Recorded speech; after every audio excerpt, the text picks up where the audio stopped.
je te dire pourquoi cette personne va revenir dans ta vie si tu es dans une relation flamme jumelle. Je ne parle pas de ceux qui sont dans une relation toxique avec des pervers narcissiques.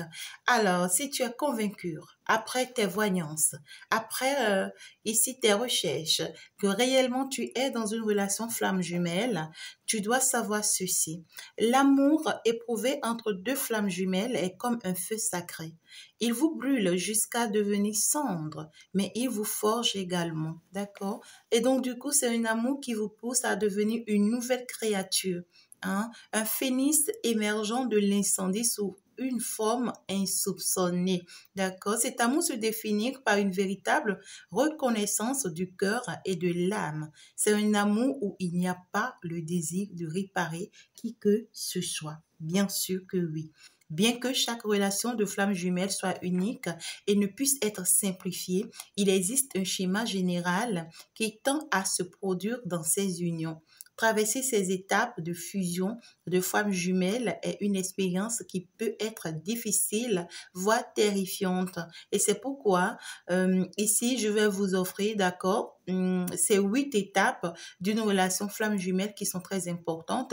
Et à travers ces 8 étapes, d'accord, bien sûr que je vais vous dire pourquoi est-ce que cette personne doit revenir dans ta vie. D'accord? Alors, donc du coup, nous sommes partis, bien sûr, et pour pouvoir aller plus dans les détails. Alors, on dit que les flammes jumelles sont des êtres qui aident nos âmes à s'accomplir. Et c'est bien ça. D'accord? Ton âme jumelle, ta flamme jumelle, c'est la personne qui t'aide, bien sûr, qui aide, bien sûr, ton âme à s'accomplir. Donc, c'est la personne avec qui tu vas apprendre beaucoup. C'est la personne avec qui aussi tu vas avoir beaucoup de mésententes. C'est la personne avec qui tu vas te séparer à plusieurs reprises à cause ici de vos égos. C'est une personne qui te reflète en quelque sorte, qui te reflète pour ce que tu as été avant de le rencontrer ou carrément pour ce que tu as été dans l'autre monde, d'accord? Et lorsque cette personne te reflète, tu auras toujours tendance à le fuir parce que tu vas te dire non, mais c'est pas ça, c'est pas ce que moi je veux et pourtant c'est bien ce que tu es. D'accord? C'est très bien ce que tu es. Donc, du coup, de nos jours, nous portons toujours cette idée de trouver notre moitié, mais malheureusement, nous pensons qu'il est absolument impératif pour nous de trouver une autre pour être complet. D'accord? Donc, s'il te plaît, garde à l'esprit que en fait les flammes jumelles, c'est ici des relations qui nous aident normalement à expérimenter l'amour inconditionnel et à grandir énormément en tant que personne. D'accord? Donc du coup, tu vas trouver ta flamme jumelle, bien sûr, mais ça sera pour apprendre, pour évoluer, pour être ce que tu dois être. Alors, nous sommes partis avec la première étape. Première étape, c'est bien sûr le désir de l'unique. Alors, j'espère que tu as déjà ton cahier, tu as déjà ton carnet de notes et que tu as déjà ton bic. Alors, tu me notes tout simplement au premier point, d'accord, le désir unique. Lorsque moi je vais l'écrire, c'est pas sûr que tu puisses me voir. Et donc, du coup, nous sommes partis. Alors, première étape, c'est bien sûr le désir unique parce que dans cette étape préliminaire, vous avez passé toute votre vie à espérer le rencontrer. Lui, l'unique, bien sûr, il est ton unique, cette personne. Elle est ton unique, cette personne, parce que c'est ta flamme jumelle. Vous avez cette étrange sensation que quelqu'un, ou bien sûr que oui, d'accord, que quelqu'un, bien sûr, qui est parfaitement façonné pour vous est quelque part, mais vous ne savez pas vraiment où ni quand il apparaîtra dans votre vie. Bien que vous vous languisiez, vous avez le sentiment que votre flamme jumelle vous apparaîtra à un moment donné. D'accord? Cette étape est aussi parfois consacrée à préparer l'arrivée de la flamme jumelle à un niveau inconscient. Par exemple, vous le rencontrerez qu'après avoir appris à vous aimer. C'est très important, mes chéris. Si vous ne vous apprenez pas à vous aimer, vous aurez toujours du mal à vous positionner avec votre flamme jumelle. D'accord? Si ici, vous rencontrez votre flamme jumelle et que vous n'avez pas encore appris à vous connaître et que vous voulez toujours de lui, eh bien ici, vous aurez toujours, tu vois, dans cette tendance à vous séparer, à toujours vous contredire, à toujours ne pas vous entendre, d'accord?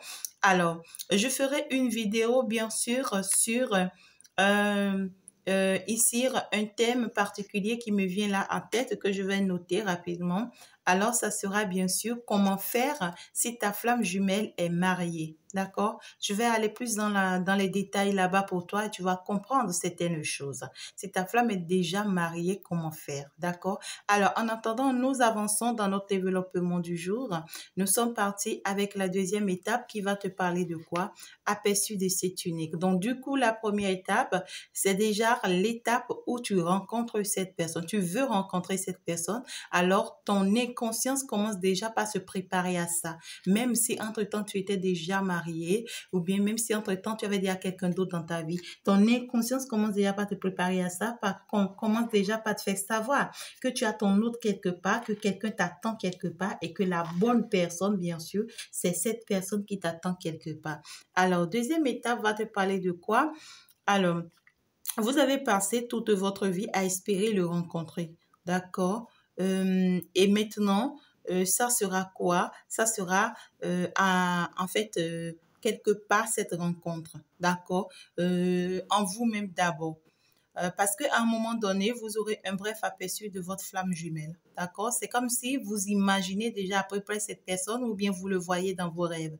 Que ce soit à travers un signal dans un rêve ou à travers une rencontre dans la vie réelle, tout à coup, vous ressentirez la force d'un bien-aimé. La sensation est intense. L'émerveillement, la joie, l'anxiété et l'intoxication s'en suivent rapidement. Il en résulte un sentiment persistant de curiosité intense et le désir de mieux connaître la personne. Vous ne savez pas ce que c'est exactement, mais cette personne est extrêmement spéciale. Vous êtes bien quand vous êtes avec cette personne, quand vous le voyez, quand vous le rencontrez, quand il est dans votre entourage ou bien quand elle est dans votre entourage. D'accord, vous le sentez. C'était les premières fois. Parfois, vous pouvez même sentir que cette personne jouera un rôle extrêmement important dans votre vie avant même de la connaître correctement. Alors, nous sommes partis au troisième étape, d'accord? Donc, du coup, à partir du deuxième étape, tu commences par ressentir déjà la présence de cette personne. Tu commences par voir combien de fois cette personne doit être importante déjà pour toi. La troisième étape, alors tu tombes amoureux de cette personne, d'accord? Tu tombes vraiment amoureux parce que lorsque vous tombez amoureuse de cette personne, c'est un niveau inexplicable, hein. Vous serez amoureuse comme vous ne l'avez jamais été pour qui que ce soit d'autre et l'impact vous coupera le souffle. Ah, pouf. En fait, à mesure que vous apprenez à mieux connaître votre flamme jumelle, vous en tomberez de plus en plus profondément amoureuse. À chaque étape, d'accord, que vous apprenez à être ensemble, que vous apprenez ici à vous soutenir, que vous apprenez à vous donner la main. Ça y est, ici, c'est parti. Vous allez continuer à vous aimer un peu plus, et c'est rapidement en fait. Ça avance très très rapidement, l'amour avec sa flamme jumelle. Donc du coup, le résultat, vous aurez du mal à garder les pieds sur terre, beaucoup de mal, vraiment, parce que c'est un amour que tu n'arriveras pas à contenir. Donc vous pourriez vous sentir désorienté, avoir le mal d'amour et ne pas vous ressembler, vraiment, hein, d'accord? Donc du coup, tu pourras résister, tu pourras essayer de résister à cette attraction ou cette personne pourra essayer de résister à cette attraction, mais finalement, vous accepterez la réalité parce que vous êtes profondément et follement amoureuse. Vous ne pouvez vraiment pas vous en échapper. Alors, nous sommes partis au quatrième étape. Qu'est-ce qui va se passer? Eh bien, c'est une relation de conte de fées. Tu t'imagines, hein? C'est une relation de conte de fées. Et c'est très important au fur et à mesure que vous finirez par faire connaître vos sentiments et que vous entrerez dans une relation, la vie ressemblera à un conte de fées. Votre relation avec lui sera parfaitement de toutes les manières possibles. Il semblera qu'il répond à tous vos besoins et à tout ce que vous avez toujours voulu. Ce goût de paradis est à ce à quoi ressemble la relation mature de la femme jumelle avant les prochaines étapes plus tourmenté. Et donc, du coup, c'est très important pour deux âmes sœurs, pour deux âmes jumelles, bien sûr, d'accord, d'être matures. Si ces deux âmes ne sont pas encore matures, ça sera toujours compliqué, d'accord, pour la relation d'avancer. Alors, deux âmes jumelles vieilles, c'est-à-dire que deux âmes jumelles qui sont vraiment anciennes, qui ont vécu déjà pendant longtemps. C'est des personnes qui ont vécu, c'est des âmes qui ont reçu assez de connaissances, qui ont acquéri assez de connaissances déjà dans leur vie. Donc, du coup, quand ces deux âmes-là se rencontrent, c'est beaucoup plus facile pour eux de vite comprendre des choses et de vite avancer. Par contre, quand vous êtes deux âmes jumelles, mais vous êtes encore jeunes, d'accord, deux âmes jumelles jeunes, quand je parle de tout ça, je ne parle pas de votre physique, parce que votre corpulence physique n'a rien à voir avec cette histoire d'âmes jumelles, d'accord? C'est une histoire de réincarnation. Donc, du coup, si vous êtes deux âmes jumelles, bien sûr, et vous êtes encore très jeune, d'accord, alors la maturité, ça vous reste encore à apprendre. Et c'est là où vous souffrez. Hein, vous souffrez, hein, vous allez souffrir beaucoup par rapport à la réalisation de cette relation, d'accord? Finalement, pour d'autres personnes, la relation va se faire. Finalement, pour d'autres, ça va pas se faire. Hein, mais ça va vous aider. En tout cas, je ferai d'autres vidéos pour vous aider à voir plus clair, d'accord, par rapport à cette situation. Alors, donc du coup, c'est très important, hein, cette étape dans votre vie. Par rapport au cinquième étape, d'accord, par rapport à la cinquième étape, il y a l'agitation extérieure et nettoyage intérieur. J'espère que tu m'as déjà écrit ça. L'agitation extérieure et nettoyage intérieur. Dans cette étape, eh bien, il y a des problèmes au paradis, d'accord? Au fur et à mesure que l'extase de cette période de rencontre initiale s'estompe, les égos commencent à s'embrasser. Soudain, des différences d'opinion, de goût et de personnalité surgissent et de vieilles blessures profondes émergent de l'obscurité. Parce qu'en réalité, avant de vous rencontrer dans ce monde, vous avez eu à faire d'autres mondes. Il y avait eu des blessures, il y avait eu pas mal de choses que vous avez vécues qui sont restées là, d'accord, et qui ne sont pas encore soignées. Et maintenant, c'est ce monde qui va vous permettre maintenant de soigner ça. Alors, ici, lorsque l'autre personne commence par vous refléter, d'accord, ça commence par vous rappeler, tu vois, toutes ces blessures anciennes qui étaient là en vous. Est-ce que vous comprenez? Là, je parle toujours des âmes et non de vous. D'accord? Alors, donc, du coup, qu'est-ce qui va se passer? Alors que nos flammes jumelles partagent et reflètent nos besoins, désirs et rêves les plus profonds, elles ont également tendance à refléter nos ombres. Par exemple, si vous êtes une personne émotionnellement réprimée, votre flamme jumelle sera probablement émotionnellement explosive. C'est toujours comme ça, mes chéris. D'accord? Si vous avez tendance à être arrogante, votre flamme jumelle sera probablement incertaine et silencieuse. Et vous n'allez pas comprendre pourquoi. Ne cherchez pas à comprendre. Cherchez juste, d'accord, à voir le bon côté dans la situation. De cette façon, elle nous interpelle, agaçant nos insécurités. Cela peut être exaspérant, dévastateur et très douloureux, bien que toutes les disputes et tous les combats à ce stade puissent sembler néfastes. La vérité est que cela est nécessaire à notre croissance. C'est très important, d'accord? Sans être provoqué, sans vous voir, en tout cas sans nous voir pour qui nous sommes vraiment, nous vivons dans l'illusion et échouons à grandir avec l'âme. Mais c'est certainement difficile à réaliser alors que vous traversez de telles turbulences dans votre relation. Donc, c'est toujours très difficile. Cinquième étape, c'est toujours très difficile à s'en sortir parce que c'est le moment où les vraies disputes commencent. Vous commencez par faire face à vos réalités et ça commence par devenir compliqué, ça commence par devenir douloureux. D'accord? Et pour y arriver, il faut forcément traverser cette étape. C'est l'étape le plus difficile, le plus compliqué, mais quand vous le traversez, mes chéris, vous partez vers quelque chose de waouh. D'accord? Parce que le truc, là, l'étape 6 va vous parler de la fuite et le chasseur. C'est là où c'est encore plus, plus beau, je vais dire, parce que ici, ceux qui restent souvent dans la fuite, ce sont ceux-là qui veulent pas faire face à la réalité.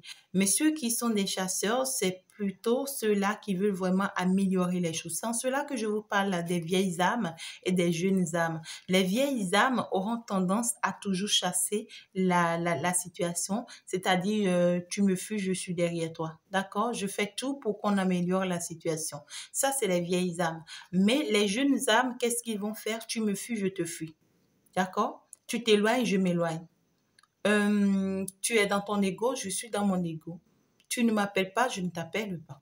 En fait, les jeunes âmes sont dans une situation où, voilà, c'est beaucoup plus l'ego qui prend le dessus. Donc, au fur et à mesure que les tensions montent, il est courant pour un partenaire de se retirer émotionnellement et physiquement et de s'enfuir en quelque sorte. C'est là que l'autre le poursuivra dans un jeu du chat et de la souris. Parfois, cela implique un arrêt émotionnel et des silences qui semblent en dire long. D'autres fois, cela implique une séparation physique et dans des cas extrêmes, la fin définitive de la relation. À ce stade, les flammes jumelles subissent une épreuve par le feu, alors que certaines relations durent et se renforcent, d'autres s'effondrent. Comme mentionné au début, tout dépend de la maturité profonde de chaque partenaire. Parfois, un partenaire part pendant de nombreuses années, puis revient pour recommencer le cycle parce que c'est ta flamme jumelle. Cette personne va revenir obligatoirement après avoir appris chaque situation de sa vie, après avoir allé à chaque formation de sa vie, chaque étape de sa vie, cette personne va toujours revenir vers toi parce que tu es sa destinée, tu es sa flamme jumelle, tu es la personne avec qui cette personne doit vraiment finir sa vie. C'est au cas extrême. Quand je dis au cas extrême, c'est dit que vraiment la situation est allée très, très, très loin, que finalement, il y a séparation des flammes jumelles. Sinon, c'est pas évident. C'est vraiment pas évident. C'est quelqu'un qui aura toujours tendance à revenir dans ta vie, peu importe ce que tu fais. D'accord? Donc, du coup, parfois, un partenaire part pendant de nombreuses années, comme je te l'ai dit, mais il va revenir. Le chasseur, quant à lui, a tendance à être le partenaire le plus mûr mentalement et émotionnellement des deux, essayant de tout régler et de faire amende euh, honorable, voilà, de toujours faire la paix, d'accord? Alors, septième étape va te parler de la capitulation. Une fois que l'ombre de votre relation a été révélée, vous pouvez vivre une relation d'abandon, une période d'abandon. Après tant d'angoisse, de détresse et de provocation, vous commencez tous les deux à parler de vos blessures et de vos insécurités. Vous commencez tous les deux à renoncer à un besoin antérieur de contrôler votre relation. Et c'est là où on parle du lâcher prise. Parce qu'au septième étape, vous avez appris pas mal de choses. D'accord? Vous avez traversé plein de stress, plein d'angoisse, plein de peur, plein de moments difficiles. Mais là, maintenant, vous voulez le laisser tomber, vous voulez lâcher prise pour pouvoir avancer dans la situation. Surtout si votre flamme jumelle était déjà dans une autre relation. Alors donc, vous commencez tous les deux à renoncer à un besoin antérieur, comme je l'ai dit. Donc, dans ce contexte, l'abandon ne consiste pas à abandonner votre connexion, mais plutôt à accepter qu'aucun de vous ne puisse échapper au destin. Cela peut être une prise de conscience positive qui vous libère à la fois des angoisses du passé et vous permet de mieux vivre l'instant présent en ayant confiance que l'univers vous mènera là où vous devez aller. Notez qu'il est possible de progresser dans la phase de réédition que si vous travaillez tous les deux sur les problèmes qui ont conduit à la crise précédente. Pour de nombreuses personnes, le problème principal ici est lié au fait que les flammes jumelles sont des miroirs. Donc souvent, les choses sur lesquelles vous devez travailler sont les sentiments négatifs que vous avez à votre sujet qui se reflètent dans les yeux de votre jumeau. Mes chéris, comprenez très bien le message. Mais au fur et à mesure que l'ego se détend, de puissantes leçons sont apprises sur la nature de soi et la nature de l'autre. Au fur et à mesure que vous commencez à apprendre à surmonter vos différences, la maturité de votre relation s'approfondit et se renforce. Il est courant de passer par les étapes 6 et 7 plusieurs fois tout au long de votre relation. Donc, à chaque fois dans la relation, les étapes 6 et 7 vont revenir. D'accord? Et c'est pour vous permettre d'apprendre. Parce que ici, vos âmes ont besoin d'apprendre. 8e étape va te parler de l'unicité. Lorsque vous et votre flamme jumelle passez à l'étape de la réunion, de l'unicité, vous serez soulagé du fait que l'équilibre est rétabli. À la 8e étape, il est courant que vous trouviez tous les deux un sens, une passion ou une cause commune qui vous apporte un sentiment mutuel d'épanouissement. Alors que l'ego continue de se détendre, des vertus telles que le pardon, la compréhension, l'empathie et la patience sont apprises. C'est très nécessaire, mes chéris, c'est 4 étapes. C'est très nécessaire. Hein? Donc, il faut vraiment se détendre. C'est très important. Hein? La compréhension est vraiment importante dans la relation et l'empathie et surtout la patience pour vous, je dirais plus, vous travaillez tous les deux avec vigilance sur chaque problème qui se présente à vous, plus vous ressentez la sensation de l'unité ou la mort de l'ego. En passant par les étapes difficiles précédentes, vous aurez beaucoup appris sur vous-même, ainsi que sur le potentiel attaché au type d'amour unique que vous avez trouvé. Pour certaines flammes jumelles, ces retrouvailles seront de nature physique. Par exemple, vous pouvez enfin revenir tous les deux au même endroit, accepter de partager une maison ou encore consommer physiquement votre lien. Quelle que soit la forme particulière que prend la réunion, elle porte en elle un sentiment de paix, d'acceptation et de compréhension réciproque. Si vous pouvez affronter les parties les plus tubuleuses de votre voyage, l'énergie de la flamme jumelle conduit inévitablement les deux parties à cette étape de jonction. D'accord? Donc, c'est très, très important cette étape-là. C'était bien sûr les 8 étapes, bien sûr, qui pourront vraiment vous aider énormément. Il y a une dernière étape que moi, je considère pas trop, mais qui est aussi très important que je pourrais vous ajouter. C'est bien sûr la pète. Il est possible que la plupart des flammes jumelles ne finissent pas ensemble, d'accord? Et c'est une excellente nouvelle. N'oubliez jamais que votre flamme jumelle est là pour vous aider à grandir, à évoluer. D'accord? Alors, vous réaliserez que tout ce travail personnel dont les flux vous semblaient destinés à vivre ensemble pour toujours n'est pas forcément la réalité. Une fois que vous ressortirez grandi, votre flamme jumelle pourrait ne plus être à la hauteur, tout simplement. Hein. Donc, vous avez le pouvoir, vous avez la magie et votre flamme jumelle ne vous a pas donné ce sentiment d'amour. C'est vous qui l'avez créé à l'intérieur de vous. Et c'est là toute la finalité d'une flamme jumelle. Ce n'est pas l'amour, le mariage et la poussette nécessairement, mais c'est la croissance, les explosions, les réalisations et un coup de pouce dans votre prochaine phase incroyable de vie. Donc, du coup, votre flamme jumelle a allumé une étincelle et c'est de votre devoir d'en faire un feu. C'est très nécessaire, mes chéris, hein, de connaître toutes ces 8 étapes qui vont vraiment vous aider pour l'évolution de votre relation flamme jumelle. J'espère que tu m'as noté, que tu m'as comprise. Merci d'être connecté pour les autres vidéos. Abonne-toi si tu n'es pas encore abonné et like surtout parce que c'est comme ça que tu m'encourages à avancer et reste abonné également à mes autres vidéos. Merci beaucoup et on se dit ciao, à la prochaine.